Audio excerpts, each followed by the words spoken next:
Can your doctor's medical opinion help you win your Social Security disability case? So your doctor's opinion. The answer is yes. Your doctor's opinion can help you win your Social Security disability case, but there's 3 factors that are important to know that will dictate whether or not your doctor's opinion will be considered persuasive. So the first thing that they're going to look at is whether your doctor's opinion is consistent with and supported by medical evidence. So say, for example, your doctor says you have a limitation and you can only lift 10 pounds occasionally, right? Because you have a back condition.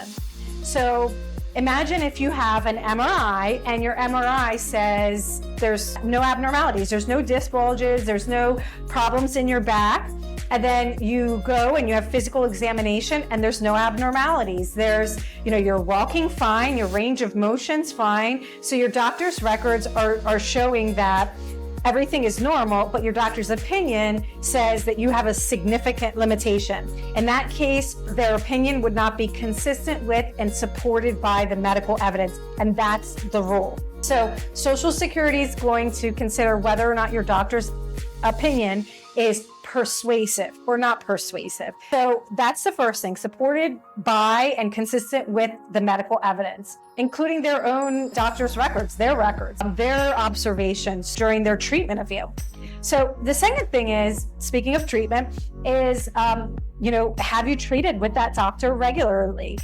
Social Security might find it more persuasive if you've treated with that doctor for a longer period of time and more frequently than someone maybe you've seen once or twice. So if you saw someone over the course of an entire year or 2 years or even longer than that, that opinion could be considered more persuasive than someone that you've only seen a few times or just one time. The third thing is work-related limitations, specific work-related limitations. So versus this person is disabled. It's important for you to know that disability is a defined term, and depending on the context, it is defined differently. So for example, Social Security defines disability differently than under the ADA, Americans with Disabilities Act, which defines disability differently than for veterans benefits. So that's important to know. So if a doctor says, oh, this person is disabled, that's not really going to be persuasive, and more times than not, it's just completely thrown out.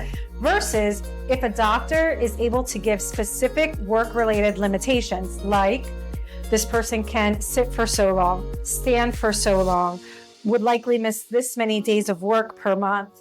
They can lift this much, they can carry this much, they can't bend over at the waist. And then if going even further and giving the reasons why is gold, right? Like, for example, if you can't bend over because you have a herniated disc and it's inoperable, meaning you can't get an operation for whatever reason, that is very helpful to have Social Security understand exactly what's going on, why you're limited, and how you're limited. So I hope you found this information helpful. My name is Maria Bermudez. I'm a disability attorney with Disability Advocacy Group.